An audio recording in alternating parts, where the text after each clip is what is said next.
Don't we love when the band comes back together? It is mid-fall.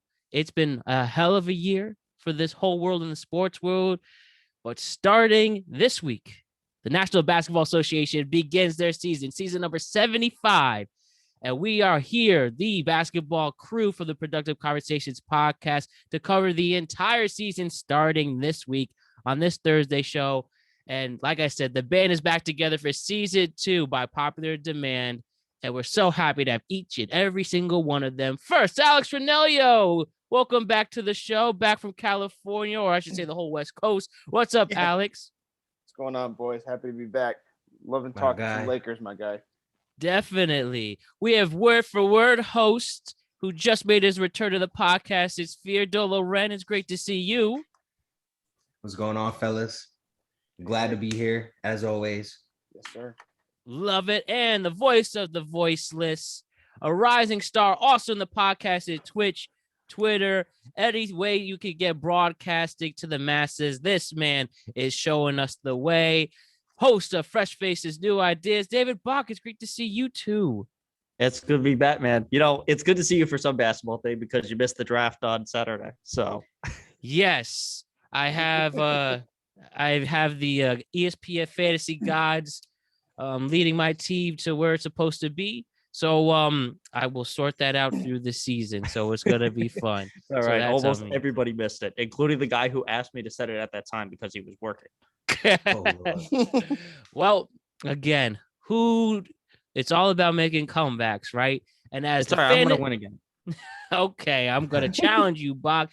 As the fantasy season starts, the NBA season starts, and like I said, before we get into all the craziness, before tip-off took place this Tuesday, why don't we talk and first start with how this season's gonna look from the start, because we had a off season, our full regular off season in 2 years, a nice summer of acquisitions, some shocks, some questionable moves, and all in between. But anyways, off-season moves, whether it's Lonzo go to Chicago, Russell Westbrook going to the Lakers, Kemba Walker going to the Knicks. There was definitely a lot of moves taking place this summer. So I'm going to open up the floor with that. What do you guys think were the biggest, most impactful moves this summer to anticipate going into this hugely anticipated NBA season? So I'll throw it to the floor. Off-season acquisitions, what do y'all think? Wait, we're talking about the biggest, most impactful move or the biggest acquisition? Because those are two separate things. We're going to start with the biggest acquisitions. We'll start with whether it's signing free agents or trade. I mean, the Bulls had the most impactful acquisition. I mean, look, they have potentially the second best defensive backcourt now. All in one summer, huh? Well, yeah. Well, it's good because they only have 3 positive defenders on the whole roster. So I don't know how they're going to guard anybody else until Patrick Williams gets back. They're going to have to pray they can outscore everybody. Look, I don't understand the DeMar trade, mostly because I don't understand what the Spurs got out of it. Although I have to say, I have warmed up a lot to Josh Primo. I was very down on the pick. I was watching Summer League. I watched like all the Rockets Summer Leagues. Holy shit, that team is going to be good in a couple of years. They had a fantastic draft. They got some nice young guys on that team. But yeah, no, the Bulls were the team with the most. They went all in. Sure. They got they got some pieces that are gonna. I think Lonzo's gonna have a good year. You know, I don't know if they're not title contenders, but they definitely took a step in the right direction. Yes, they were an exciting team who made a big push to the end coming into last year, falling just short of the play-in. So you expect with these big moves that they could at least get to the other side? But yeah, in terms of teams that truly got better, the Sixers and Nets got worse. The Knicks, I imagine, are going to be around the same. The Bucks are more or less the same. Miami will be better. Boston's probably going to be about the same. I think they're like the only team that's realistically gotten significantly better, at least in the East. I see. Alex, how do you feel about some of the off-season moves Yeah, no, I mean, I kind of echo what Bach said. It's like, I think there's a lot of room to improve with the Knicks. I think like it really just comes down to health with Kemba. I mean, that's always the issue. They have the underlying structure in place with Thibodeau and that defense. So I think that they have the most upside with the acquisition. I think a lot of teams have relatively stayed the same. I think what's going to change this season is the offseason health for the playoff contenders that kind of folded when health became an issue in the playoffs. So I'm looking forward to seeing guys come back healthy. Yes, all last summer we were talking about how the injury bug essentially dictated what took place in the playoffs. And of course, it'll be debated for a long time. Did the Bucks truly win that finals or deserve it despite all the injuries on both the East and West side? So yeah, now we have that we have that change now, you were saying? And something interesting to see too that we haven't really seen playing out before. I want to see how the Raptors bounce back playing at home again, assuming that they're going to be back in Toronto because it's so hard to play 82 road games. So Can you imagine? Dolo, how do you feel about the offseason moves? Honestly, I think as y'all know, as I've said before on the show, I am a Westbrook fan. I love his play style. I love the grit. I love, almost everything about him. But I for sure did not want him to go on the Lakers. Not because I don't like Westbrook. It's just I felt like the Lakers were much better off getting someone, a shooter like, Buddy Hield, who I'm also a big fan of. I think they definitely fumbled the bag on that one. But Carmelo, I feel like will have a good season. I just feel like that's a good place for him to be, especially at this time of his career. As far as everything that happened off season, I swear I feel like the whole Ben Simmons thing like took over. Like for me, from everything I was seeing in the news, like it seemed like everybody was talking about the Ben Simmons thing and the Sixers. It's just been, I swear that's been all in the news from what I've seen. But as far as like the best acquisitions, I mean, the Bulls got a squad right now. I'm not gonna lie. Like I don't want to echo everything that was said before, but the Bulls got something going on right now. I can see them going pretty far. All right. Yeah. I would say I'd say the Bulls got something going on good this year. Cool. But I feel like the Knicks are gonna be a good team with Kemba. I feel like they're a little. That's not even the most impactful signing. They just had an impactful signing like 2 days ago. They got Brandon Knight and they got Luka Samich. I can't believe they signed Luka Samich. There's like 6 people in the NBA who know who Luka Samich is. I definitely don't know. He was the Spurs 2019 first round pick, and we waived him because there was a preseason play where the ball either got stripped or knocked out by him, and he like gave up running down the block like halfway through, and every Spurs guy was like, "He's done, he's out," and they waived him like the next day. Wow. He was bad. G League star, I guess.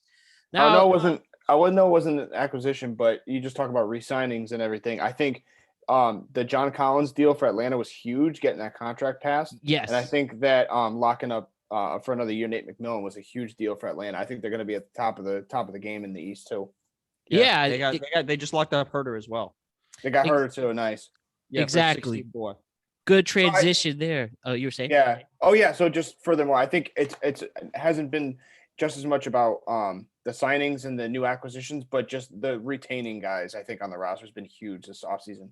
Yeah, as a whole, and transitioning and staying on that topic for the whether re-signings or people who didn't move, and then we'll obviously talk about the 2 biggest names after this. But as you mentioned, with and especially on the time we're recording this with rookie contract extensions, I mean, first, these contracts are insane. I didn't know, some of these players are worth hundreds of millions of dollars. Like the Grizzlies re-signed today. So it can help me out. I'm blanking on his name. Oh, Jaren Jackson Jr. Jaren Jackson. Yes. For 104 over 5, or is it 4? According to this, 104 over 5. Yep. Oh, 4. Yeah, but look. The dude is like a lot of money. He's like the perfect power forward crunch time center, as long as you're not playing against like an Embiid type, because he was like their best shooter 2 years ago. I think the only thing to look into for that contract what the injury incentives are. I think they're going to build it similar to how the Embiid contract was, where he has to hit certain health milestones to get all of it.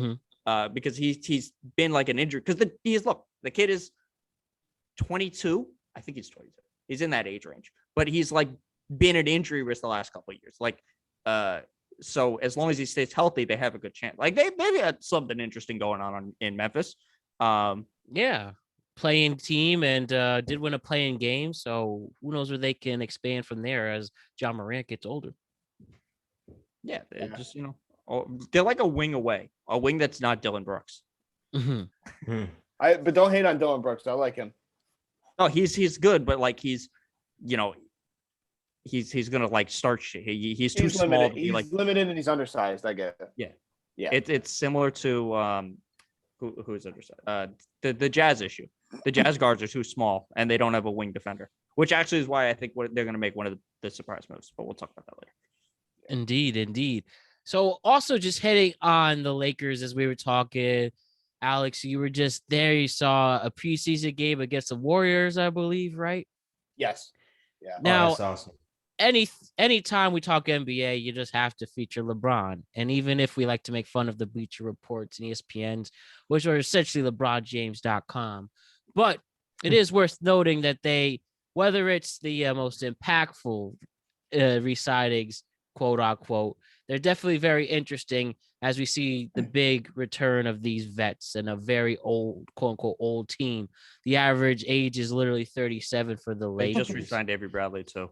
Yeah, added to that. Yep. So with your Melo and Russ, Anthony Davis, and LeBron, again, if this was just 2013, 2012, you guys would be Hall of Fame status. But anyways, No kidding. it's still worth noting that this is happening as LeBron, even though there are times he doesn't seem like he's slowing down, he is getting older. And do we think that this makes any difference to get closer, get that fifth ring and six, maybe past Jordan? Can he do what Tom? I reckon it's a completely different sport. A Tom Brady just getting better with age and still competing. Can LeBron at this point of his career in the NBA, again, much different game, but with these acquisitions, can he lead the Lakers to, farther than they were in the play-in last year? We'll start with Alex. Yeah, so that's a good question. I mean, it is apples to oranges comparing a quarterback to an NBA player as they age, but sitting in the pocket is a little different. But especially when you're not getting touched either. But I mean, I feel I look at this roster and like you always make the joke about like they hand out AARP cards at the door when you come into the Staples Center. But but I think a lot of these guys in the roster, you look down, 1 through 15, like they all have something to prove, whether they've won a championship or not. Like bringing back Dwight and Rondo, guys that were on that magical run in the bubble. You're going to get some of that, veteran leadership, I think, deep into the playoffs when things kind of get, palms get sweaty. So I like a lot of the guys with their resume of the past coming back. And I think that Melo and Westbrook are going to kind of find a way throughout the 82 games to set their ego aside slowly. It's going to be interesting. I'm not going to say it's going to be easy because now you got LeBron shifting down to the 4 into the 5. Is he going to be sharing, reps at the point with Russ? Who knows? And Russ has to keep his he's got to keep his turnovers in check. So that's going to be a huge issue. I do like the new kid. I will say, like watching it up close in Staples, I do like that kid Austin Reeves that they drafted at Oklahoma. He really impressed me with his hustle plays and shooting, and he really seemed to be composed on the floor. So I think that's definitely a nice bright spot for one of the few young guys on our roster. So, how long is Taylor Horton out? THT, I haven't checked the update on the injury as of late, but I think it's like another month. I mean, look, the Westbrook acquisition is like the perfect like bridge for him because the issue is LeBron's broken down to the last 3 years. Anthony Davis is essentially made out of paper mache. And having Westbrook carry your team for like 30 games a season is a big boost for them. They have some of the older guys, but they got Kendrick, they got Malik Monk for like table scraps, and Kendrick Nunn is possible. Like the whole point is just get LeBron and AD healthy, and you'll figure the rest out in the playoffs. You have some guys. Avery Bradley will help a little bit, especially with Trevor Reeves out. The wing defensive issues, like they're going to have some problems if they're going to go up against like KD or Giannis in the finals. But there's no like true wing that they have to worry about in the West. Like Kawhi's out, and then Michael Porter Jr. But I mean, like, who is the big scary wing? Like, Paul George is not carrying the team to a title. He's literally never done that. And Luka's a guard. There's no like wing guy that you have to work. It's like Bogdanovich. Is he the third best wing guy in the West right now? Yeah, it looks like it. It's underrated asset. But Bach too. Like nowadays, you can switch everything. So I'm not really worried about wing defenders. Tip for tap. Right, but that's usually where the NBA is going. Is you have to have like this jumbo-sized wing who can do everything. Right. And I guess the wild card is a Ben Simmons trade to somewhere unlikely, or to the Warriors. I don't think the Warriors, unless they trade. But I'm saying like that would. The Warriors are a wild card structure. That would definitely change the power structure because they were knocking on the door last year minus the injuries. Yeah, but the big question is, what are they getting out of Clay, and what are they getting from their young guys? What are we going to see from Wiseman? Is he going to be that much better?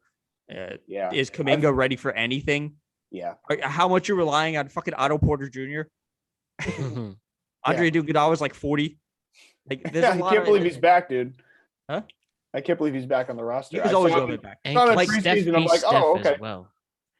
What is Steph going to do in another opportunity like this? He does have his boy back in Clay. They made it to the play. Clay ain't back yet. Jordan Poole has to go off for a month. Okay, yes. There's right. a reason I just grabbed him. He's looking nice. That is going to be an exciting day. And just briefly, is there any other, before we move on to the big names from this offseason, is there any other draft picks you're especially looking forward to seeing? Like for me, I want to see if Cade Cunningham can create a culture for Detroit.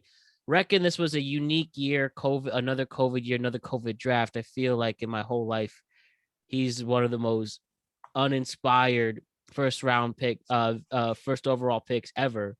There's just not a lot of buzz with him. Reckon again, not a lot of people got into college basketball like they used to. Also played for a terrible team. Yeah, in Oklahoma State. They were overshadowed by way. Like he was not the presumption one because he's basically like Ben Simmons, but who's willing to shoot is essentially what it is. And that's like not super exciting, especially when you think about the number one picks the last couple of years. You had your Zions and your you had your Lucas and your exciting players over the last couple of years. Look, Houston. The answer is Houston. Their young guys are like insane watching them. Jalen Green is a bucket. Josh Christopher is something. I don't know what he is, but he's gonna do something. They got Kenny Martin Jr., Kevin Porter Jr. We don't know if he's any good. I mean, we don't know what they're doing with John Wall. And Alfred Sengun is like actually solid. Like he's like a modern day, a more evolved Enes Kanter. I mean, they're the most exciting young team. And then Jalen Suggs, whatever I think the issue with Cade is going to be he's not a good athlete. Like in the way that we think of NBA athletes, he's more of a cerebral player than he is like an athlete. He's gonna be between the ears. Yeah. Yep. And it's going to see how he works with Killian Hayes. He's going to fill the stat sheets, but they're probably not going to win much. And then the other guy is Jalen Suggs. Orlando had a really good draft. They got Suggs and they got the Wagner. So they got some interesting pieces. I don't know what they're doing with it. They have like 19 big men and like 17 point guards. But RJ Hampton grew 2 inches, so he'll play small forward. Well, you definitely have the bragging rights, Bach, when the Rockets are alive again. James Harden, maybe those deals looks like that is going to pay off because they're just going to keep getting the Nets draft for the rest of the decade. And we're going to be paying attention to the Rockets, especially. So transitioning to that, let's talk about the two big names that took place that made headlines all summer long and still making headlines as the NBA season starts. And obviously that's Ben Simmons and Kyrie Irving. We're going to start with Ben Simmons on this one. So last time we talked, guys, we were talking about after Ben Simmons really embarrassed himself in the playoffs, driving up the lane and then passing it, just not looking like a confident player whatsoever, and was at one point thought he was literally run out of Philly. But it was reported now a week ago that he did return to trading camp.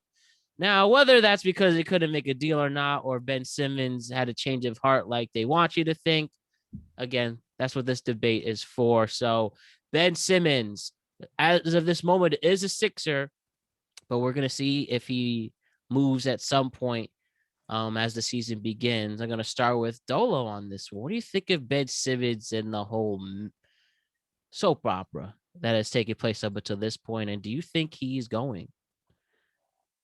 Well, I think that the locker room is probably a little awkward, honestly, after all that. Right. After all that back and forth, I'm not sure how that locker room vibe is. Joel Embiid's words too. His what do they used to call those things? Subtweeting about him. Yeah, it's like all this stuff was going on. All these things were being said. Ben Simmons felt like he was sacrificing a lot in his role in the Sixers, but in reality, Joel Embiid was sacrificing a lot. Now, there's a contrast in thinking right there. With the two biggest players on the team. Where's Kyle Lowry, by the way? Miami. Okay. I don't know why I thought he got. They had a good offseason. I just don't think they're good enough to beat the like. I think if they'd gotten Kyle Lowry last year, they would have a better shot. But I don't think they're going to be able to do the thing to Milwaukee again that they did a couple of years ago, even with Kyle Lowry. Like when we get to the conference finals, we'll talk about that more. But I don't know if you're done, Dolo. I mean, I didn't really have much else to add there. I do feel like they might end up moving him eventually. It happens all the time. Like, that for a minute, I thought the Pelicans were never going to get rid of AD. I thought they were never going to let go of him, but eventually he found his way out. Yeah, I feel like Ben Simmons is going to find a way out, and I think it's going to happen before the trade deadline. I just don't know where. I was hearing about teams.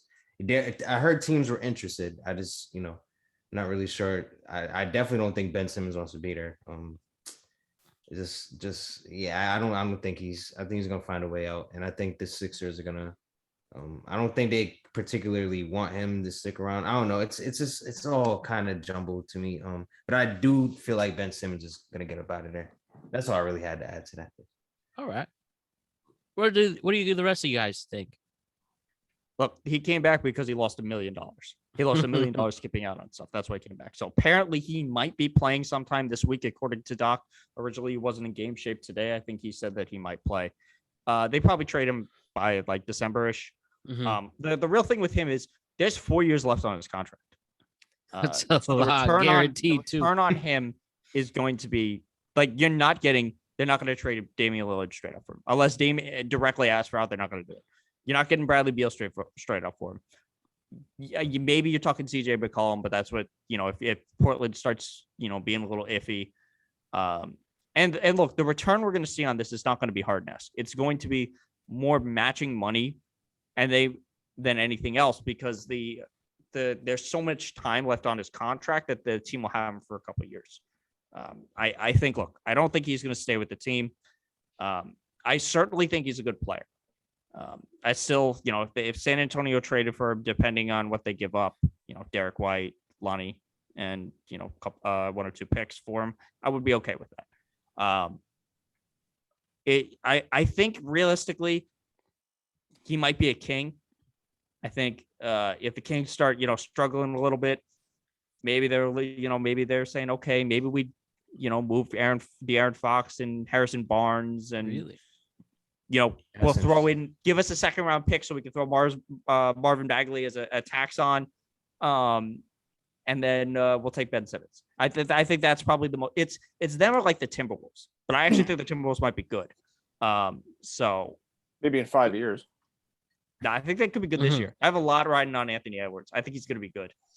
And assuming that Towns for the first time in 2 years stays healthy, they'll be fine. Really, with their new ownership group, it could be exciting. And there's always rumors about them moving. give him a reason to stay, right? So, Alex, do you also have anything with Ben Simmons? Do you think this saga will continue, or he'll finally get traded, revitalize a team that could use him? What do you say, Alex? Yeah. So I mean, I have so much I'd like to say that I'll leave for off camera, but about Ben Simmons and Kyrie for later in the conversation. Yeah, But Kyrie's a dicey one. That's a dicey topic. Dude, I've talked about Kyrie way too much for a political show. It's so Let's just bad. put it that way.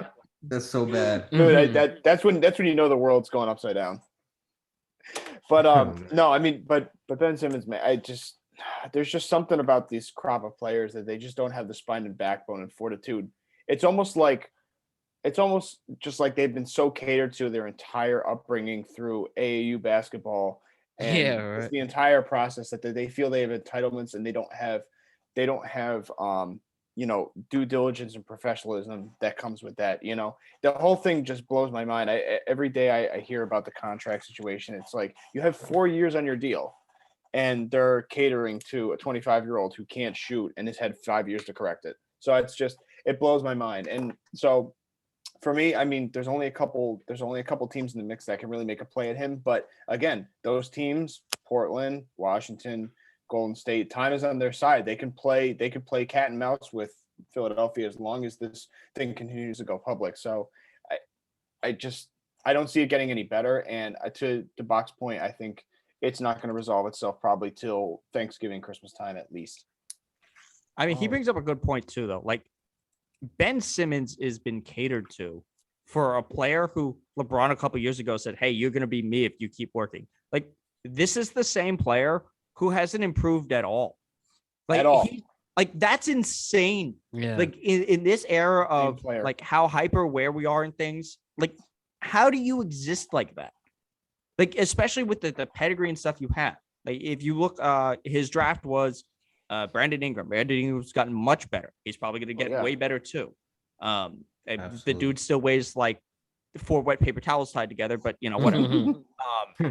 Like how you like it's some point you gotta want violation. I think I know you described it as a whole generation, but it's really him. Like I can't think of another player who's had this much potential and it just like it's like nah, I'm like purposely not going to do the one thing. Like he's objectively going out of his way to be bad at the one thing that he's bad at. Like Giannis is not a good shooter.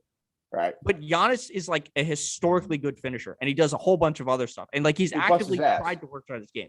Like Ben Simmons thinks he's Giannis, but hasn't put in any of the work. Exactly. Giannis was shooting pretty good the other night though. I think he's been working on it over years, like he got embarrassed in the playoffs a couple years in a row and he learned from it, and that's the benefit of being, an international player, having, kind of a low profile and staying in a second tier market like Milwaukee. But that's the thing though. It's Philadelphia is a tougher market, and I know that we make it more about a Ben Simmons issue opposed to like a generation of players issue, but I'm not bundling in James Harden with that group, but James Harden did the same thing, forcing his way out, and Kyrie's done it in 2 cities now. I mean, it's just ridiculous. At a certain point, these players need to understand that there's a professionalism that comes with this game, and there's gonna be ups and downs with your contract and your roster and the situation around you. But the only way out is through. Well, I think that's part of the thing with the Simmons contract is the fact that he could not get his way with 4 years left on his deal. I think is a good pushback against it, because normally it's like guys are like, oh, 1 or 2 years left. All right, I want out because I'm not coming back in. Now 4 years, if you're getting guys signing like max contracts right that day, and then like 3 weeks later, they're like, I want out. I think Simmons is a special case, but I think he's a good barometer for like where the young guys. The real barometer is going to be Zion next year when he says he wants out. Yeah. Because they've had what, 3 coaches in 4 years now with him? Yeah, they've had a different coach every 3 year. and 3, I think. Yeah, exactly. And the other thing, but to be fair to Zion, to be fair to the Pelicans, if you want to talk about a player who does not care, my man, you just look at my man's media day pictures. Between like when he came into it, he's doing he should get off the Chuck diet. Like, well, he has lost like 20 pounds. Most people have said since last year. okay, But how much I know did he you're gain first? yeah. But how much has he improved in his first year already? Yeah, In his no. first year? Look, I'm not arguing that, but like, Right. that's just being healthy is being a skill, and he's not healthy. No, I understand. Yes, Yep. eat your fruits and I vegetables. mean, it's very possible he ends up with like a Joel Embiid. Joel Embiid didn't play his first basically 3 seasons. He played 33 games like his first 3 seasons, and then he's been relatively healthy. It's possible that's a good Zion can do point, something yeah. similar. But I think too, like we talk about the entitlement with Ben Simmons, and I think Zion's far more made up of the right material too. I mean, I know like Coach K has sang his praises like even just the 1 year he was there. I think he's definitely made of the right stuff. Yeah. And speaking of entitlement, why don't we keep that train going and talk about another player, arguably even more entitled? That's obviously Kyrie Irving. So, I mean, where do we start? Let Where me we go left last. off this summer, we we talked about, you know, what's the Nets gonna do now? Coming so close. KD's shoe will be the big difference maker. And now, after a summer of COVID protocols and such, Kyrie Irving deciding not to be vaccinated at this point, and the Nets have decided not to let him play or practice in any capacity. Among much speculation on why he's doing this, you know, that's what we're going to talk about. But the last time we heard from Kyrie was again last week on Instagram Live. You know, woe is me, that. If you want to agree with his points, fine. I would love to have you on the show to somehow make sense of it, but it's just a whole mess. Clearly, Kyrie doesn't seem to be that affected or emotional by it. And at the moment, the Nets are going to be led by just James Harden and Kevin Durant.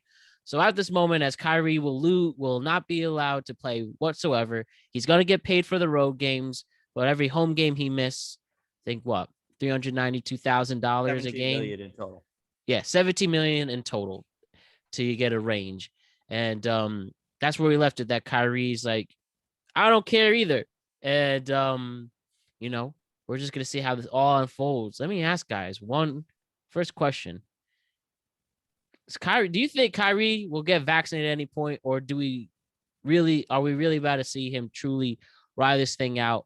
We'll see where mandates change in, you know, the next 9 months the season takes place, but do we expect to see Kyrie at all on the floor in any capacity? I'm gonna go last because I got a lot of Yeah, I don't know who wants to start here. I mean, I could jump right in if you guys want. Pop it off. Yeah. So, I mean, for me, like I don't think very highly of Kyrie. Like I think he's very flippant. I think he goes with the wind. When a lot of these issues come up in the news, you know, to stay relevant and whatnot. I mean, I'm just basketball. We know what he is. He's a phenomenal talent, one of the best finishers at the rim, so on and so forth. Like we got all that. I'm good with that. But I don't think he's ever really had the leadership thing down, and that's always been a huge criticism with him. He's like I said, he's a fair weather guy. So I think that a lot of him trying to stay in the spotlight has been doing antics like this. And I don't know how dug in he is until they start taking his paychecks away. So I kind of had the same outlook on Aaron Rodgers in the offseason with him holding out and this and that and pulling all these stunts over in California. Like you want to talk big until they start taking your money and then you show up. So I think until they really start punishing him, you know, in his pocket, I think that we're going to keep seeing this, and then we may see a different tune from him on the stance and the vaccine and so on and so forth. Yeah, and hopefully kids don't get inspired by him with all this antics, as you said. And I mean, Kyrie's not a leader. He can't lead a team, as you mentioned. He run out of Boston, and you know, in a fight or flight mode, when shit hit the fan, he ran himself out of town to go to another team and team up with Kevin Durant. And again, there is that crazy minority of people who love whatever he do, and he could do no wrong, even in these most ridiculous circumstances. But like you said, Kyrie is definitely a Hall of Fame talent, but I don't see him, you know, getting any respect on a mainstream level and looked at fondly. And I think he burned that bridge, especially from doing this. Dolo, I know you have some words on Kyrie. Let it out. Well, I'll start off by saying this. Today I was thinking about Kyrie. I know it's gonna pop up on the Great Productive Conversations podcast today. I know I had a few things running in my mind. Kyrie, now the thing is, it's like I don't even know what side of the coin I land on with this. It's a tough thing. It's tough without making it political, and I don't really like getting political. I do have political opinions. I just don't really voice them because I don't want to be that guy. I lead it, I know Dave got that market on lock right now. He's the future of that. By the way, I'm gonna hop on Twitch soon, man. I might join, I'm gonna have to join you on that, Dave. Probably. Well, I mean, if you're great on it. Discord, I can talk to you through a Discord if you wanted to do that. No, that would be awesome. Yeah, like either way, I'll drop the Discord in the chat as well. Yeah, that's perfect. But and we will include it on our episode description page as well. Hey, good plug. That's great. But I was thinking like there's just so many things I'm thinking of. Well, first off, this is a guy that literally thought that the earth was flat when it was cold on Jimmy Kimmel to say that. Yeah, like no. When hey, he went to Duke. He's smart. 11 games. Oh man, yo, but it was quote unquote popular to think this around that time, because you notice nobody talks about any flat earth stuff nowadays. It's not the popular topic, and that's something that Alex brought up that I also thought of when I was thinking of this. Kyrie kind of took that back. He took back the flat earth thing. He was more, I forgot what he said, but he definitely took it back. I wish I had the quote on me, but he definitely took that back. This is a guy that he might honestly be just going with the win on this one, but I will say this. Now this is where it gets dicey because I'm not a guy that's like, shout out to Bars, shout out to Cecil. He knows a lot of my past, and he knows a lot of places I've been, places I've been through, things I've been through. But I'm not in the streets anymore. I don't spend a lot of time in urban communities like I used to. But I will say this, keeping my ear to the street and all that. I will tell you a lot of people in the hood do not rock with the vaccine mandates. There's a lot of, I'll tell you that right now. But to be honest, I don't know if Kyrie's kind of trying to appeal. It seems like he's trying to appeal to that, like, yo, he's kind of trying to stand behind, those people, those certain people that aren't, with the vaccine mandates and stuff. But another layer to this is that this man Kyrie has so much. He's already an NBA champion. He already has a lot of money, but there's just so much more money that he could be potentially, leaving on the table. And for me personally, I speak for myself personally, I love my family. I absolutely adore my family. I would do anything for them. If I could provide for them for however many more decades that I could, I think I would damn near listen, man. I would, if it was to feed my family, I feel like I'd do whatever, let alone a vaccine, and that's how I personally feel. I think that factor makes it different when you add the money in. Like, for me personally, that's how I see it. And but I also think it's just so many damn layers to this. Yeah. Like player freedom, right? When these players were going everywhere they wanted, doing whatever the hell they wanted, that wasn't really great for the league. This is still not really that good for the league. It turns a lot of people off to watching games and stuff, watching the NBA.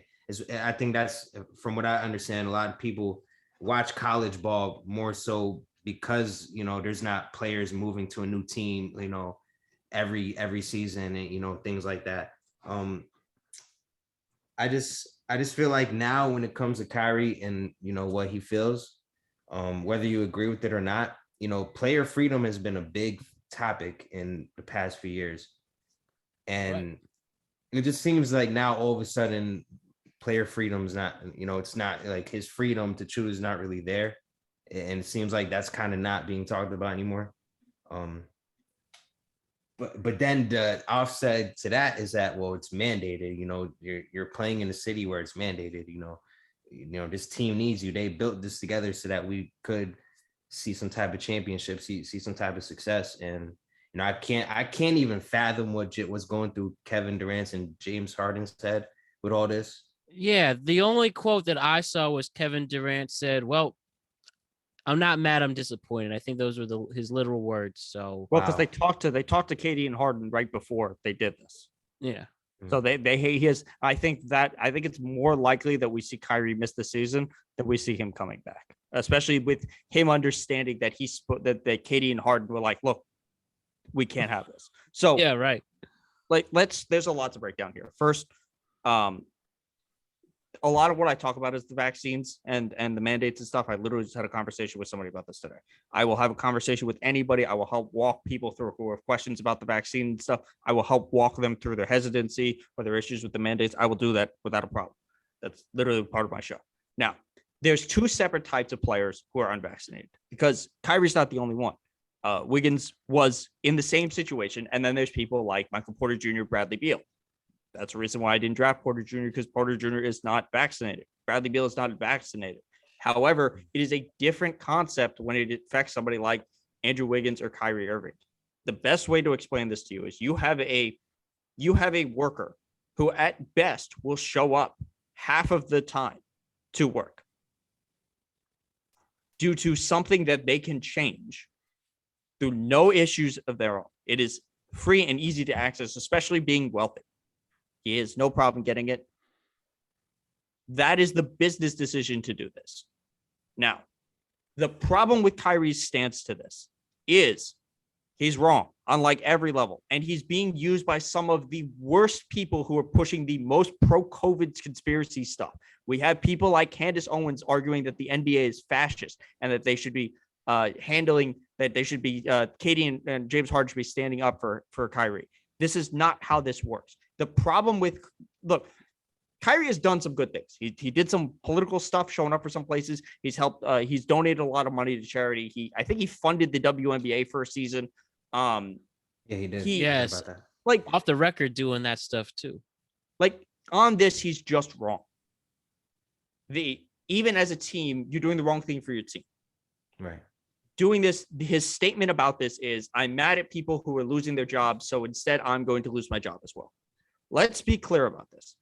I apologize for this being political a little bit. The current OSHA mandate from the president gives you an opt-out clause. The opt-out clause is you have to get tested weekly. You can choose not to get vaccinated as long as you get tested. Now, I understand that some of the tests are expensive. They are working on producing them and getting them into CVS's is faster. This is obviously a fault in this country's system. It's another one of our failures for this is we don't have rapid testing readily available. Now, for the groups of people who are losing their money, this is a decision that you are making. And if you are a frontline worker, whether you are a police officer or a nurse, my personal opinion, especially if you are a nurse or in the healthcare position, if you are not vaccinated, you should be fired immediately. And as for the police, you cannot say back the blue and be against the mandates because the number one killer of police in the last 2 years has been COVID. We would not allow this for any single other event to kill them at this level. So what Kyrie is doing, I understand, intellectually what his argument is. It's a bad argument. This anti-freedom anti-freedom argument against the mandates is both ahistorically accurate and is inaccurate way for us to deal with what is currently happening. Kyrie appears to be smart enough that he should know this. I think the reason we are not going to see him has more to do with the fact that he's probably going to feel betrayed because of Katie and Harden telling the team it's okay for you to suspend him. And I think they're going to regret him signing that contract extension over getting Harden's contract extension done. Because I think if they had to lose Kyrie potentially forever after this, I think that's a bigger loss than having to deal with this for however many years this is going to go. I think, look, he's making the wrong decision. and I say this, please, and I apologize again for being political. Hey, Any American who is not 11 or does not directly talk to their doctor and their doctor tells them not to get vaccinated needs to be vaccinated. That is the only way we're going to get through this. And again, I tell anyone, I'll plug it at the end. If you listen to this or you listen to one of these other guys in their production and you have questions about the mandate or you have an argument about the vaccines and stuff, please come talk to me. I will talk to anybody about this. I don't judge you based on your decisions. I don't know if you'll change your mind, but I want to talk it out to you because I think the people fighting back against this don't understand enough of what's happening in the historical context of this to make these type of decisions. Man, powerful words, Bach, and we appreciate the Well put, candor and excellent points the whole way through. And I think it just shows Kyrie really knows how to start conversations, whether you're a sports fan or not a sports fan. And now as the season tips off, as the Brooklyn Nets begin their season with a huge magnifying glass, and as of this moment, they are the favorites in Vegas to win it all. Plus 225 is the number for them to win it out of the East and win the whole thing. And now it's just going to, and we're most likely, as you said, Bach, going to see it with KD and James Harden leading the team. And we'll see, that should be enough, by the way. I mean, well, I know they gave up a lot of depth to get those guys, but they have some depth. They got it back. They got Patty. Well, they got Patty.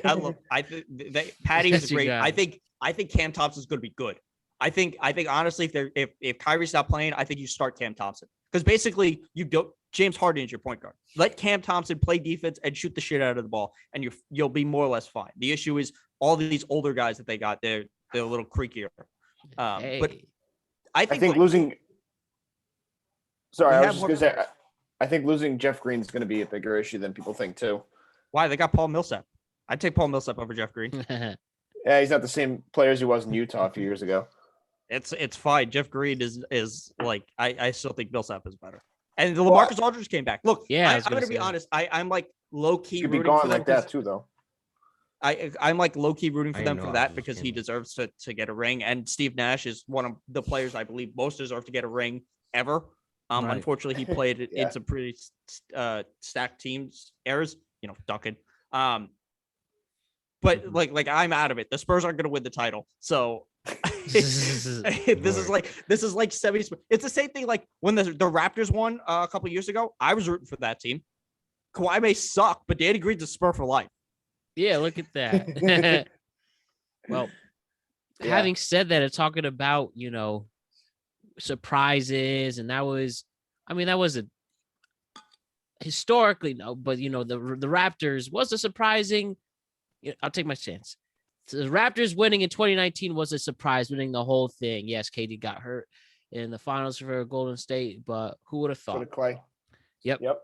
So again, who would have thought? So it's part of the game. It happened with Milwaukee last year. Who knows what would happen if KD didn't have big feet? What a mystery. Boy, those sneakers really have to be put in the Hall of Fame. But well, tell Skip Bayless because he can't let it go. Yeah, because it's not like there's not, look, let's be clear. Brook Lopez was trying to throw that game. You cannot convince me otherwise that Brook Lopez wasn't trying to throw that game at the end. He had the last inbound play was right up there with JR not understanding the score was tied. It was that poorly played for Brook Lopez. And then he dropped like 2 or 3 passes. And then, granted, he came back, he had a huge swat, and then he had the dunk. But like before that play, I thought he was throwing the game because he was like the third best net at that point. For real. Yeah. Well, whether you were improved or expected, it's all about who's going to surprise us. So as a whole, I'm going to ask you guys, who do you think is going to be a big surprise coming out of the West or the East? I want to say, are we talking about finals predictions or just in general? Just surprising teams. Who's gonna, have a much better expected regular season? Who might be making a deep playoff push? That's what I'm looking for in surprising teams. You were saying, Alex? I was going to ask you guys. I want to talk about the Christmas Day slate because I think that's pretty interesting to see the matchups there too. No, cool. I don't even know who it is. So I'll give you the rundown because I'm looking at it. We'll start with that. Yeah, sorry. I just thought it was a good place to kind of because everybody talks about it being the start of the season virtually at that point. Yeah, Um, this is the memorial. Today is Well, the that's when, like, Memorial Day of the baseball's summer, really and then over. everything goes on. But Yeah. yes, So right at noon we got Knicks Hawks in New York. yeah, We got Celtics Bucks 2:30, Warriors Suns, which will be good, and then the big one Lakers Nets 8 o'clock, and then Mavericks Jazz 10:30. So they're all really good matchups. Oh, Yeah, but- Mavericks Jazz, it's gonna be good. Yeah, but That's nobody cares until the third game. Like the Knicks fans care because they're on TV, but that's like how relevant is morning. that going to be? The Celtics, I don't know how good they're going to be. There's a good chance they're not very good this year. I don't. They might be fighting as a bubble team. But again, like if they put up a fight on Christmas Day, does Right, that there's a kinda good shake chance. things Like up a little these bit? games, there's in more likelihood they're going to be competitive. The Suns, I think they're targeting Christmas for Clay to come back, so that might be Clay's first game back. It might be. Yeah. And good luck having to guard Devin Booker after having not played for two years. mhm. Have fun with that. Look, look, those are good games. I guess nobody cares about Utah at all. I can't believe they stuck Luka there. They should have had that. They should have had Luka. They should have had Luka play Madison Square Garden on Christmas. Yeah. That Well, I game mean, would have been. I think well- with the firepower, it was too See if good KP to comes not in pass too. up having Lakers Nets. Like you can't not have that. Well, then you should have had that as the nightcap, and then you should have started with Knicks Mavs, because then you could have been KP back in the Garden for Christmas. Well, it's funny because they always do a 5-game slate, but usually historically, like the biggest, most watched game is usually like the one right around 3 o'clock. So I'm surprised they didn't put Lakers Nets at 3 o'clock. Well, the other thing is the Jazz could have still played somebody. You could have done the Jazz Denver. Jazz Clippers rematch. Yeah, Jazz Clippers, Jazz Denver. One of those Jazz Utah, Jazz the Philly. They Or put I the would've- Jazz. That's like, look, let's be clear. The nightcap game is obviously has to be the Jazz. Like, it Well, you just could have. has to. Yeah, but you could have had a Mavericks Clippers rematch. I would watch that. Yeah, it's just the Jazz make it That boring. would have been nice. They don't have the pep. You know what they need? They need Gordon Hayward. Mhm. I mean, that's that. Bring Bring it him back. back. Bring him back. Why Although- not? Are we going? Can I talk about a surprise quick? Yes, we'll go with there. I was thinking of this sneaky under the radar trade, the Utah Jazz trade for Thaddeus Young from the Spurs. I don't know who they're trading, but they need that like kind of bulkier wing to check Yeah. some of these bigger scoring guys, and I think he can give you that for a while. Because God bless Royce O'Neal, he's just too fucking small. And Bogdanovich isn't going to do it, but I think Thad Young, you can small ball him as the center, and I think he makes it like a really good fit for that Utah team, either He's there nice. or in Phoenix, because I want their rookie guy, the guy they drafted last year. What was his face? Jalen Smith. I want him in San Antonio. He looks nice, yeah. But to your point, Bach, they never dealt with Stifle Towers running mate Derek Favors. So I think that's always been a whole kind of when he gets in foul trouble, I think they're really thin inside. So to your point, I think Thad Young's low key a nice pickup. Yeah, I think he's probably one of the biggest names moved. If other than like Simmons, or Bradley, I think Thad Young's probably the biggest guy who gets moved. I don't know who else would even be on the block. Mhm. Figuratively or literally. Haha. Well, I think that's a good pick, a team to consider. One team I think, yes, and I'm going to say this is a very bold pick, even though people have argued they've downgraded in the offseason. I do think the Memphis Grizzlies are going to be worth watching. Yes, trading Adams away, but to get the 10th overall pick for Zaire Williams, people really think he's going to be a huge standout coming in. It's for And- the future. Yeah, I think they got rid of Grayson Allen. yeah, saw him that he's going out to Milwaukee signed for a Milwaukee. $20 million deal.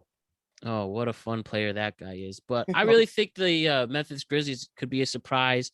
I think they could, as long as they get it to the first round, I think they're going to be worth looking into coming into this season. And, with John Morant just turning into a rising star each and every day, I think the Memphis Grizzlies are going to be a team to really pay attention to. And yes, we're going to put a Knicks bias here, but even at 41.5, they're over under. I do think the Knicks, even if Vegas doesn't think it'll improve much. I do think there's something to another year, especially with Mitch Robinson eventually coming back. As hopefully he comes back. If Kemba can show any shades of his old self, even in a veteran presence, that's going to be a big deal. And I think Julius Randle is hungry, who became a real scapegoat after playing awful in the first round against Atlanta. I think this will only prove that he can even be considered for another max extension down the line. Well, he has to prove that last year wasn't a fluke. Yes, Right. and I think that's really the issue. Right. This is him truly playing for a contract, and not to take your point, Alex, but it is true. And this is it. If Julius Randle is the player he's supposed to be, being the true leader of the Knicks, he will succeed. And if not, well, again, where else are we going to go? It couldn't be any worse than the previous 10 years before that. I do think the Knicks are a team that could be surprising. This is Kevin Knox's year. That I don't think. I can't annoyed that he's still on the Michael team. Porter Jr. Just Yeah. Even at the time, he was. What was the benefit? The only thing was that he was at Kentucky. That was the only thing they cared about. And you were saying? Look, no, I agree. Look, the Knicks are a weird team. I think they certainly overachieved last year. Oh, yeah. A lot of it has to do with Randall deciding he was going to be like the 5th best player in the NBA for like 6 months. Mm-hmm. And I don't see that happening again. Maybe RJ can do better. They're an interesting team. I think a surprise team is going to be Timberwolves. If Towns is healthy, this is a nice team. They're like a small forward. They're a power forward away from being like really dirty. But Jaden McDaniels is really good. I think Anthony Edwards is going to be very good. I think you have some pieces with Beasley and with Russell that you could possibly flip into Ben Simmons. But really, like, they're that power forward away. Maybe they trade for Thad Young. You want to give us somebody for Thad Young? Thad Young would be a good pickup for them as well. I still think all these high draft teams are 2 or 3 years away back. I mean, they'll be interesting. They'll definitely be like much see, especially for like NBA, like hardcore fans like we are. But I mean, I don't know. I mean, I want to throw this back at you, Bach, because I know you definitely study a lot of the like the bottom of the playoff standing. How do you think like 5 through 8 shakes out in the West? How do you see it in the pecking order? Oh shit! Hold on. Fucking one of my. I mean to put you on the spot, but you guys can all field that one. No, something opened on my laptop there wasn't supposed to. Dirty stuff. Anyway, all right. No, it was just a different program. Hold on. Let me make sure. Okay, still streaming good. No, we haven't talked about New Orleans, Sacramento. So I think New Orleans is going to be a disappointment. I don't know. We don't know when Zion's coming back. I think Brandon Ingram's going to be good. I think Nick Alexander-Walker is going to be good. Valanciunas is going to eat. He's going to have some numbers because there's like no other bigs. He's going to probably average around 15 and 15. I think so. All right, let's see. The 5 through 8 is probably going to be some combination of the Clippers, Memphis. Oh, Bach is paused for the moment, but that should fix itself out. And okay.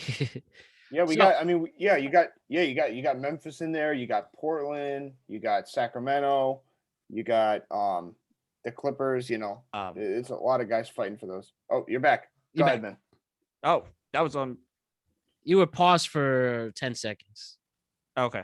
I don't know if you noticed. So just run it back. How you said you were talking about the pecking order 5 through 8 in the West. Yeah, so it's I think there's the teams that are probably going to be in there are the Clippers, and I think Portland's going to end up in there. I think there's a good chance that like Portland and Dallas are like the cream of that top, the like the second layer of guys, and I think they're kind of with Denver, depending on what happens with Porter Jr. But then you have teams like what's it called? The Grizzlies and the Pelicans are kind of in the same place. Yeah. I think Minnesota, if they're healthy, are kind of on a similar level. And then I think the Kings are a little bit below them. And then there's the weird spot with the Spurs. I think the Spurs are kind of where the Kings are, depending on some of their they have some young guys who can actually like do something. I'm very happy with DeJounte Murray. We're not going to be good, but we could possibly be good for our defense. That's where I think it is, because the teams that are locked for the playoffs are Phoenix, Utah, the Lakers, and then probably Denver. And Golden State probably. Yeah. I don't look. The Golden State thing is probably the biggest wild card. Is what do you get from Clay? Yep. And how does Draymond bounce back as well? I mean, he's kind of regressed the past few years, but he could still be a glue guy that's going to really put things, make things gel, And remember, Jamal Murray comes back to the Nuggets this year too. So not I've been till thinking about the Nuggets this whole time. listen. Major sleeper, because I was there for Staples last week. Don't be surprised or caught off guard by that guy, that wing in Golden State, Toscano Anderson. He's a nice player. Wait, Kyle Anderson's in Golden State? Toscano Anderson is. Oh, Toscano Anderson. Yeah, Juan Toscano Anderson. Yeah. Yeah. Juan Toscano Anderson. He's like a 6'6" guy. He's like 200 pounds. He's got a nice wingspan, but he was all over the court. He was disrupting a lot of shit. I think, especially if Clay doesn't come back healthy in time, I think he's going to pick up a lot of the minutes. Undrafted out of Marquette. A lot of overseas playing, but hey, why not? And he's a Oakland boy too. Yeah, Oakland. Yeah, baby. Mm-hmm. So, okay, with that too. Now, if we're gonna look at the East and seeing how that rolls, especially the top 8, what are you guys thinking in terms of seeding in this part at this point? The Hornets underachieved. I think last year was a fluke. LaMelo was better than people thought. Like shooting wise, a lot better. I think they lost some depth. I do like who they drafted. I like Boak Knight, and I like Kai Jones a lot. I just think the rest of part of it was Toronto just couldn't get out of their own way. And then other than that, most of the teams got better. I don't think Charlotte got that much better, into the sense that I think they're going to be worse than last year. Mm-hmm. Really? Okay. And even also with the Pacers, I don't think the Pacers are going to be good either. I was looking at this roster earlier when they were in the talks for Ben Simmons. It's just uninspiring. But they've always been uninspiring. They go under the radar, man. They're in the middle of the country. Yeah, but the question is how good is Karis LeVert? Yeah, that's the big wild card there, and his injury issues. I know that they extended Brogdon, which was surprising, because I thought he might, if they're going to trade somebody, he would be like a really good pick for a team to get. Mm-hmm. Yeah. Well, do we think you're saying? What's it? I was going to say, Bars, you want to go? Bars? You mean Matt? Oh my God! I'm sorry. That was bad. My bad. Blonde moment. I was gonna say like the way I see the order coming down the pipeline for the East, I still got Brooklyn holding it down at the top seed. I actually got Atlanta number 2, because I think they're going to be one of those regular season teams that's just going to be pedal to the metal. Philadelphia, Knicks, Toronto, Boston, Charlotte, Miami in some form or fashion. I agree with Bach. But Jesus, oh my God, I got to figure out Milwaukee. They're the best team. Hey, maybe they have an absolutely awful season, and then you'll look right. There's no way they come in after. Are you kidding? They're coming in and they're just gonna roll people. They're gonna roll people. The confidence that they're going to have coming in, they're going to be doing some wacky stuff with like Grayson Allen and Rodney Hill. The confidence that all of these guys have right now is just wild on Milwaukee. They're the team. They're probably the team to beat in the East, especially if Kyrie's not coming back. They're the team to beat. No, my bad. I don't know why I omitted them from my order. Well, no worries. I think one team to really watch out for is Atlanta, who, I mean, they manhandled, obviously, my team. They made a really deep run in the playoffs. And then the injury bug hits Trae Young again. Who knows? Who knows? Slight improvements in the offseason. I think the Hawks really can make another deep run again. It's solidifying Trae Young, how nice he is. And maybe he's motivated after being omitted from the USA team, Olympic team. Did that post with Isaiah Thomas. I think he has a vengeance with him, and it can only inspire that team. And then the coach will change from interim to full-time coach, and Atlanta, I think, is going to be one of the most exciting teams to look out for. And I really think I like their core guy, and I like the young guys that they have playing hard, especially for Nate McMillan. He's everywhere he's been successful, so I'm not worried about Nate McMillan at all. Yeah, and they got some nice wing guys. Big DeAndre Hunter guy. Cam Reddish, I don't know what to make out of him. He could be really like of their 3 wing guys, him, Jalen Johnson, and Hunter. Cam Reddish might be the best one. But they got some depth, like because they can afford for them to be like okay for a little bit. Because they have Gallo, they have Bogdanovich, they can afford for them to take another 2 years to develop. Well, luckily too, when you play in division like that and you play most of those teams there, it's a pretty weak division, so that doesn't get really reported as well. But you know what I mean? Like Miami's not going to be too great. Orlando's not going to be that great. Well, Miami could be good. I think Miami's more likely to be better to be good than a whole bunch of teams. I'd rather the Miami's going to make the playoffs over the Pacers. I think Indiana's they've kind of fallen off in my eyes. I think too, like you're starting to see a little deterioration with Miles Turner. I was big on Miles Turner 2 years ago. I don't think it's deterioration. I just think he doesn't fit on that team with Sabonis. Well, with Sabonis, yeah, the schematically they don't play well in the. I would love to have Miles Turner in San Antonio. He would fit really well with. Like the thing San Antonio is missing, we're missing like a 4, and we're missing like a true wing. Like I love Keldon Johnson, but my man's is not a like the wing that we need. We need Imani Bates. That's really who we need. We need Imani Bates. But like Miles Turner in San Antonio. They want that young back. I'll trade that young for anybody. That's why we got him is to trade him. Give us some young guys. We waived Sandwich, we waived Alfred Aminu. We're going to trade that. Because look, the problem with San Antonio is we can't shoot. Like it's just Dougie McBuckets, and that's it. We have no shooting. Bach. Also, what about Pacer? Popovich? Does he last he's this whole year? He's retiring in like 1 or 2 years. There was a report out a couple of days ago that said they expect it within the next 2 years. And honestly, I don't want Manu or Timmy coaching. I think it's either Becky Hammond or one of the other guys. Like as cool as it would be to have Manu or Timmy coaching, they're not head coaches. Like it's Becky Hammond or it's Derek Fisher as a coach. Fuck no. Hey, I'd rather have Timmy than Derek Fisher. Honestly, I thought as a coach, I thought somebody was getting somebody was getting Becky Hammond. I thought the Magic were gonna hire. Yeah, or Portland, but not this time. But I love Chauncey. So I'm happy with that. Yeah, we'll see how he transforms that backcourt with Portland and see if he can get Dame to convince to stay. Yeah. Hey, they got Larry Nance. That was the best player in that trade, sadly.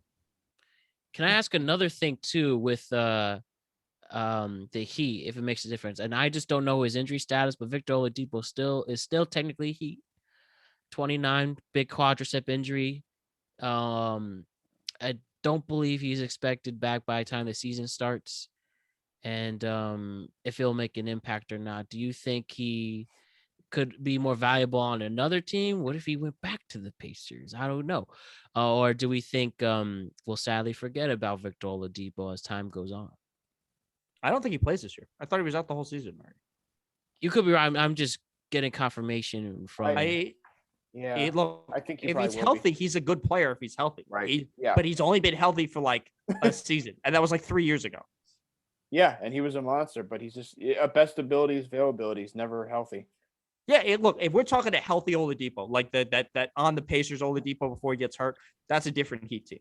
Mm-hmm. Or even the OKC Oladipo for the 1 year. Well, that would be I think that best case scenario. That's what we're looking at. Yeah, they're 40. Their over under is 47.5.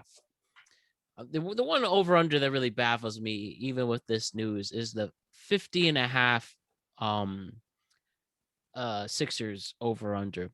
I mean, they really expect this team to be a 50-win team, even with all the mess that's going on. What kind of replacement could you even get at the point guard position to even have that type of confidence? But you just need a point guard. They can stick Tyrese Maxey. The real issue is not what do they do with Ben Simmons. It's how healthy is Joel Embiid. Yeah. Joel Embiid, if he's playing like he did last year, can win you 50 games. I could see. I think.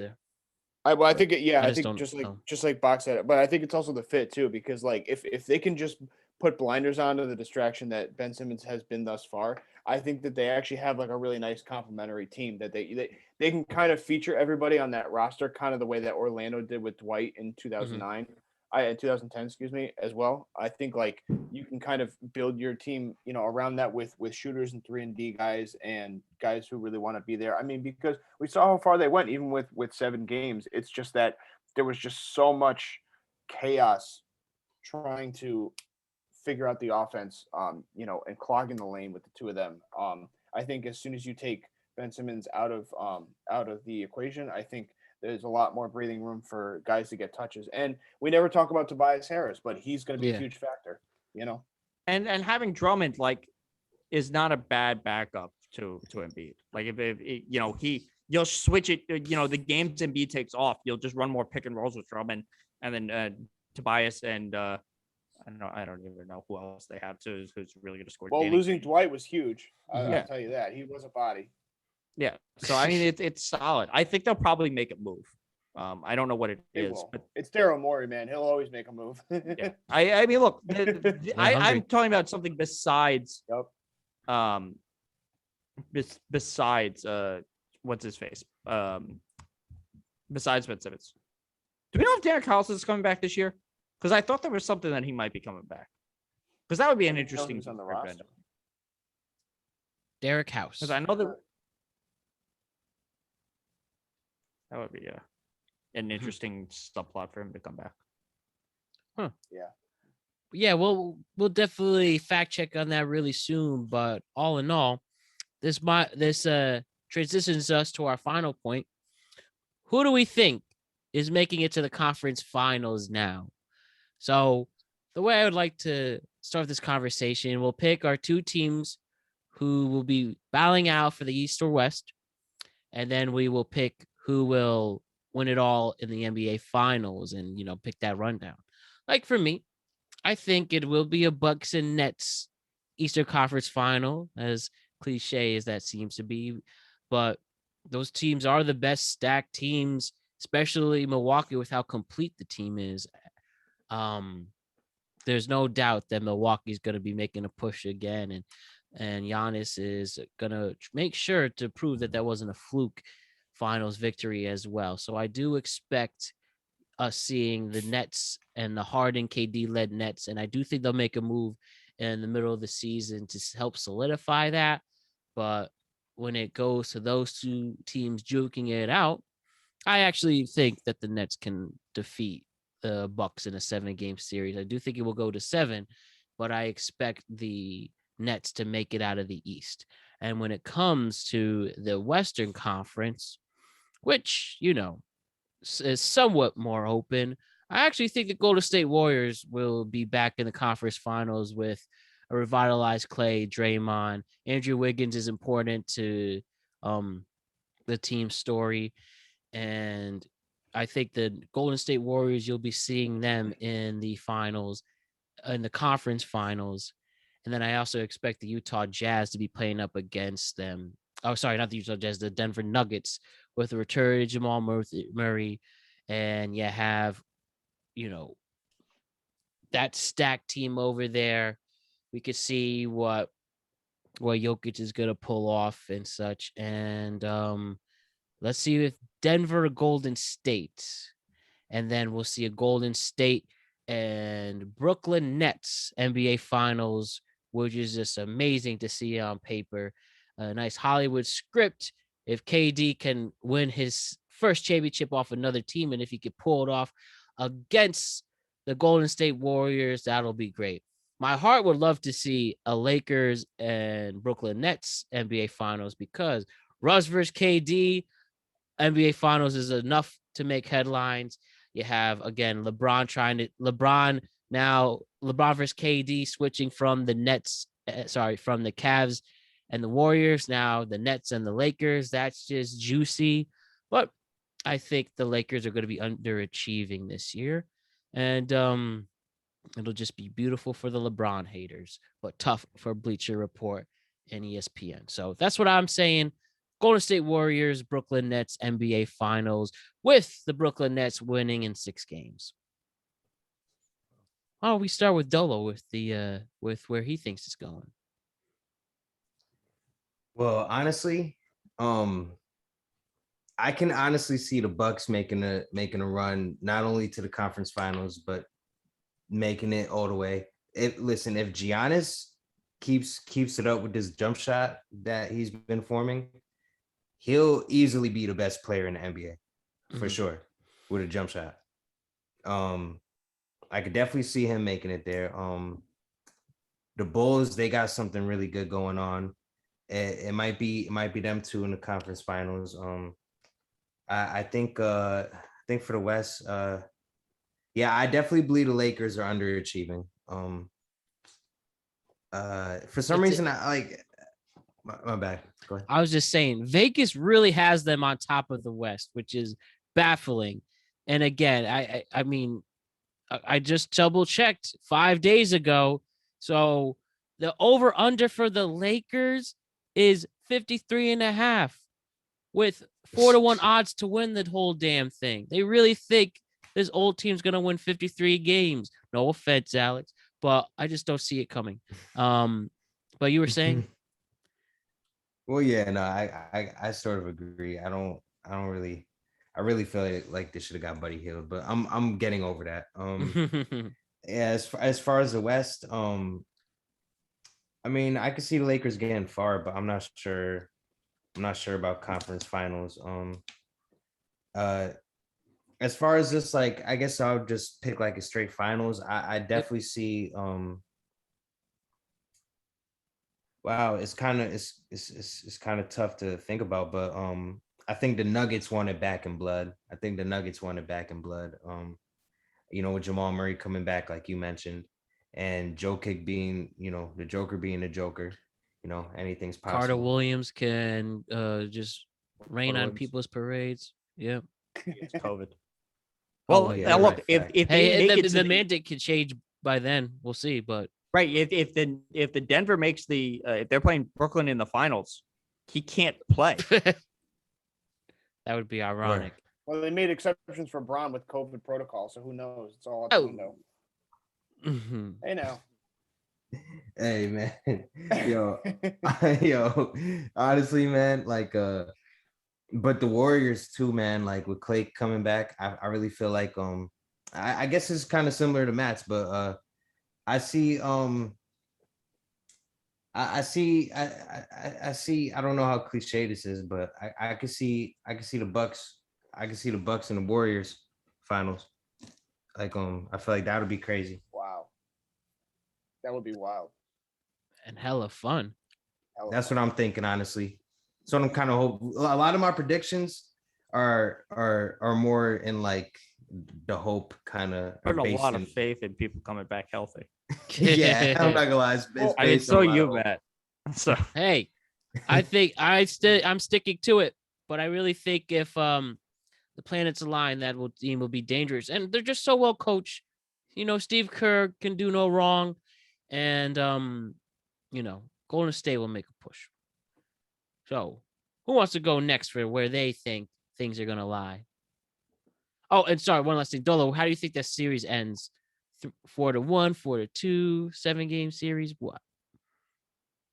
Oh well, like I said, if Giannis keeps up with that jump shot, it's gonna be a 2-peat, I think, for the Bucks, man. I mean, I'm not saying that's what's gonna happen, but in that series, I really don't know how it'd go. I give shit. Oh, my bad for cursing. Oh no, you could curse. Don't worry. Cool. We got bars on, man. What do wait, have we not cursed on this pod? I I had a whole rant about the COVID and I didn't curse one time.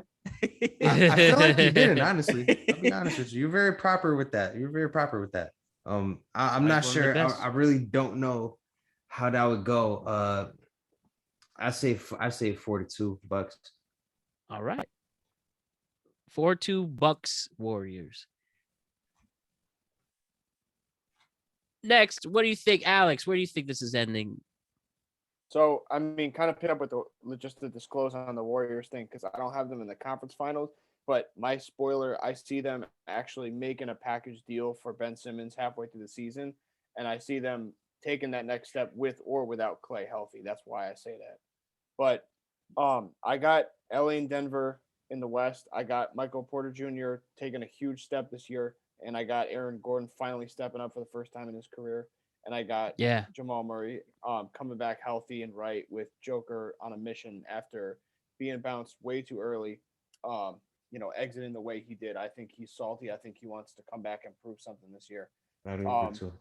Yeah, that's how I see it shaking out. And actually, I got Brooklyn, Atlanta, and I'll explain.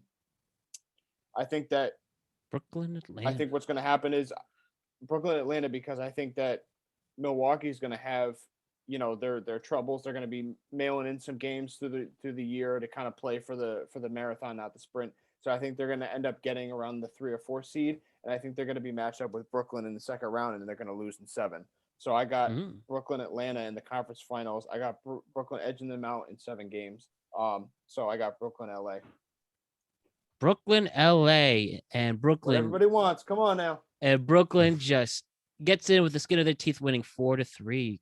Cool stuff. Last but not least, David Bach, what are you thinking? Okay, so in the West, I think you guys are being mad disrespectful. The Phoenix Suns are going to the Western Conference Finals. They're good last year, but all the young guys are just going to get better, at least in theory. They had some nice pickups. They figure out what they need to do based on to replace Darius Saric. I think the other side is probably the Lakers. I think we're seeing Lakers Phoenix. I think you guys are putting way too much faith that Jamal Murray comes back in February and he's fully healthy. Usually ACL tear is a 2-year thing. I think it's Phoenix is good. They're going to be hungry. I think the Lakers, assuming LeBron is healthy, are going to be there. Assuming health, but the Lakers go through. Now in the East, the best team in the East are the Bucks. We're pretending Kyrie doesn't exist. We're assuming that's how it is. The Bucks are the best team. They've been through it. They've been through they know psychologically they can beat Brooklyn. They've done it. I think they'll walk around with the swagger. Kind of like with the way people describe Dirk after 2011 is basically he just like walked around, just threw his nuts on the table all the time because he had done it. I think that's the whole Milwaukee team. I think Giannis is just going to like tear through people in the playoffs because he started to figure it out in the end. And I think, they'll have, Drew Holiday shooting is one of the ugliest things I've ever seen. And it is incredibly perplexing to watch him play offense. But like, I think, look, they're the best team in the East with sans Kyrie in the Nets. And I think they repeat. And here's why. This is kind of like Golden State's first title year where a whole lot of teams were dealing with injuries or some shaky stuff. And I don't really think like the teams that remained healthy, like without Kyrie, I think they can beat the Nets. Without Jamal Murray, the Nuggets aren't going to the finals. Phoenix is the most complete team. I have no faith in Utah until they show us something. And the Lakers, I think they have some flaws. And I think the Bucks are just feeling themselves. And I think there's too many teams that are like the normal title contenders are just kind of like just a little off this year. I think this is a year where they repeat, and then it's probably like 3 or 4 years before we see them back in the finals because this is before the Harden trade last year. The league was basically its most parity it's been in a while. Yeah, and I think sans Harden, the league is back at that parity, but a lot of the title contenders have, question marks. Jamal Murray, Klay Thompson, Kyrie Irving. The Lakers are old as fuck. Kawhi Leonard is out for the whole season. I think, look, I honestly think one of the spoilers for Milwaukee could be Toronto. I really like Scotty Barnes. I think OG is going to be really good. I think they have the kind of pieces to like mess with their head a little bit and possibly, because that was the thing about the only demon they really didn't exercise was Toronto. Like they obliterated the Heat. They went through, like if they had to play Toronto in that instead of Atlanta, that would have been like they would have been gold. They would have cruised them. I think Toronto might psychologically still have something on them, but I think the Bucks win again. I think that they're the most complete team, and their swagger is going to be off the chart. I don't think Toronto has their number without Kawhi, though. I mean, you talk about, having, different teams in it every year winning. I mean, what does history tell you about teams that lose the finals? They usually don't come back. So I don't see Phoenix making that same San repeat Antonio to the came top. back. Well, I understand, but that was also in the middle of a dynasty. Like, we're talking about turnover every year, different. Wait, but why with can't we? faces in it. If there's no turnover for Milwaukee. No, I'm saying teams that get back. Like, the reason I'm saying Phoenix is because I don't like the other contenders. Like, the only one I truly believe would beat Phoenix is the Lakers, and the Lakers have issues. They have their question marks. Those are the teams that I believe are the safest. Is the Milwaukee Bucks and the Phoenix Suns. I think the Bucks with the swagger and the Suns, actually the internal development will push them ahead. I look. There's a massive wild cards in this. The Ben Simmons wild card. Kawhi might actually come back this year. I don't think he will. But I think he's going to shut it down. Clay, whatever we get from Clay is a wild card. Like there's a lot. There's a lot going on that could potentially shift things. But I think in the East it's Milwaukee, and in the West, I at least think Phoenix is going to make the conference finals because they have the drive to do it. I think Phoenix could make the conference finals, but I just think that history has told us plenty of times that teams that make the finals usually don't return to even the conference finals, if not win the conference finals. Yeah, but we're also assuming I have to look at it based on the fact that there's so much injury. Like the wild card spoiler to all of this is Dallas in the West. It's Dallas. Yeah. Like outside of LeBron, Luka's probably the best player in the East? Or in the West? How many players? Yeah. Like in a matchup of superstars, other than healthy LeBron, how many people are you taking over Luka? None. You saw him kill it in the Olympics this summer. Maybe you taking Jokic. Maybe Jokic. With the right pieces, absolutely, yeah. So Dallas, figure out what the hell they get from KP. They're not going to have to realistically, the best thing for them or for the Grizzlies would be to play the Clippers. The Clippers is the perfect first round warm up for half of these teams because they're going to give you a fight because they have, some veterans, and PG could possibly be good for maybe a second playoffs in a row. That would be a first. And then, but they're a team that they're like the grit and grind Grizzlies. They're the team you need to get in your head in shape before you start rolling through teams. I hear you on that. Yeah. So you got no faith in Atlanta making a run, though? I mean, maybe if they catch Brooklyn in the right time, but I don't think they're going to beat Milwaukee. Because I think you raised an interesting point, the way you were describing Milwaukee. I think them feeling themselves, while you guys think it may be a good thing for a championship team coming off a nice run, I think that's a detriment. I think what happens is you rest guys, you take games for granted, and then when it comes playoff time, you're not ready. I don't think they're going to be unless they catch Atlanta somehow in the first round or Brooklyn in the first round. I don't think they get knocked off before that. But the thing with Atlanta is they know, the Bucks at least instinctively know we beat them without Giannis. No, I got Giannis you. is going to come back again. I got you. And as good as Atlanta's going to be, and their argument is, we have Trey, Giannis is still better. Right. But what I'm saying is, what were we saying all year going into March and April when we were preparing for the playoffs is how is the pecking order? How are the matchups themselves in the East going to play out themselves in the first and second round? Because that was a big differential with the teams that made it and the teams that didn't and who was ready and not. So what I'm saying is if they start mailing in games in the regular season, preparing and waiting and getting hungry for the playoffs, they may find themselves in a 3-4 matchup with a team like Brooklyn, be caught in a long first round series and then not be healthy enough for Brooklyn with all their firepower. That's what I'm trying to say. Look, I think the Bucks are going to be a top 2 seed. Whether the other seed is Brooklyn or it's Atlanta is irrelevant. I think the Bucks, just on the ability that they have, just the team they have, they can roll over the teams. The only other team that would potentially push for a top 2 seed would be Philly, and we don't know what Philly's going to look like. I think the Atlanta and Milwaukee are the steadiest teams, but I think when it comes to the playoffs, having Durant and Harden would overwhelm the teams that don't have Giannis. Because at least in Giannis's head, he's got to at least think, I can take Durant one-on-one. Whether he can actually do that, he's aware of himself enough. And it's much easier to check Durant when you just have to throw Drew Holiday at James Harden, and not James Harden and Kyrie Irving. And you could take reps off Giannis and put PJ on him, but yeah, PJ's not there anymore. Their PJ replacement is Semi Ojeleye.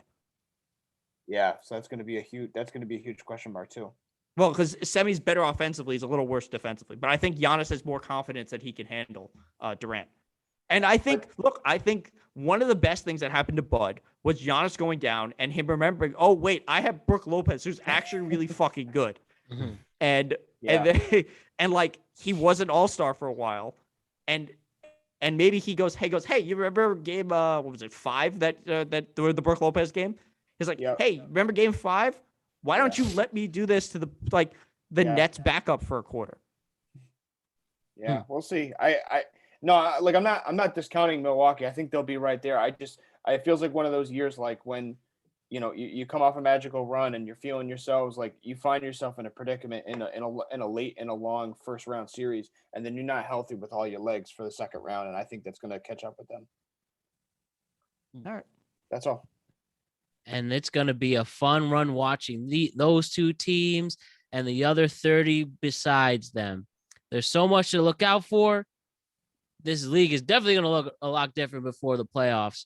But that's why we're here we're going to do NBA shows once a month, check in for the All-Star game. And like we did last year, we'll check in after each round. And we're going to enjoy this ride together with the Productive Conversations basketball crew. Thank you so much, gentlemen. Alex, tell us where we can find your stuff. Check me out at Instagram, AB Ranniello, and then check out Going Places for the rest of the year. We're going to be having events and promotions and all kinds of cool stuff all year. So check it out.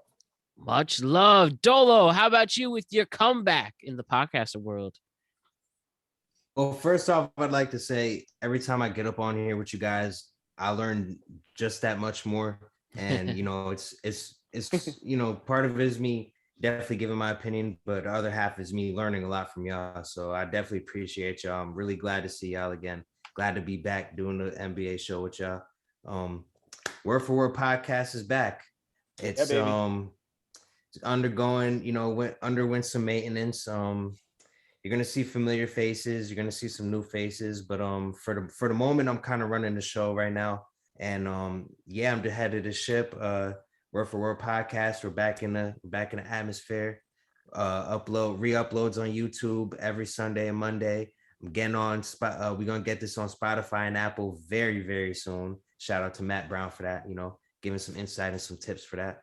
And a lot of content coming for y'all. I'm gonna hop on that Twitch soon. Twitch name, I already got a username. I don't know how it goes, but I'm Dolo World 1 on Twitch. Twitch.tv / whatever it is. There you go. Yeah, twitch.tv / Dolo World. You're gonna see me pop up on there. And we're gonna have a lot of interesting people on, man. It's gonna be a fun year. Let's get it. And Bach, give us an update with Fresh Faces New Ideas. So Fresh Faces New Ideas, we good. We're knocking on the door of 150 followers. All right. The way with this is my schedule is going to change a lot. So the way to find what I do is to follow me on Twitch at Fresh Faces New Ideas, or to follow me on Twitter at Faces Ideas, because that has the link to everything. I'm going to set my Linktree up soon. I also now have a Patreon. You don't get anything for it because every time I asked my chat what they wanted, they told me nothing. So the answer is you don't get anything for it. If you help support me, I appreciate if you guys do that. All the links are there. I do political commentary. I generally cover whatever's in the news. There are some things that I want to talk about. A lot of the climate change news kind of scares me. So I don't really talk about it unless it's good news. But most of the time I talk about politics. I will talk to people, whoever it is, if you want to come in and have a conversation about a thing. Sometimes the only caveat to that is if you ask me about a topic that I don't know well enough. This one guy has asked me to be on his panel, and the topic for this week is Poland. That was it. Like, we're doing Poland. I'm like, what do you mean Poland? The Poland. I don't know. You're right. I don't know. So it's twitch.tv / Fresh Faces New Ideas. It's Twitter at Fresh Faces at Faces Ideas. You can find me on Instagram. I don't use it. It's literally just because I do a couple podcasts I go on a couple of them, and they go, "Hey, send this out," like the productive pod, and then independent thoughts. I do his, and they say, "Hey, send it out." And then every week, I'm like, "Oh wait, I have to go like something because I forgot to do it a week before." But yeah, that's where it is. So come talk to me. Yeah, I do politics. I'll do basketball on stream if more people want to talk basketball on stream, but it's mostly politics. That's why we love you, Bach. Oh, Well, there you go. my friends, enjoy what's about to unfold. We're going to be with you the whole way through. We'll see you in November to see how the first month unfolds. And let's see if Kyrie and Ben Simmons are on a team official. I mean, well, Kyrie's still on a team, but let's see if they make any moves until then. But Alex Ranniello, Dolo Ren, David Bach, thank you so much, gentlemen, for another great preview. And let's enjoy some basketball. Have a great night. Take care.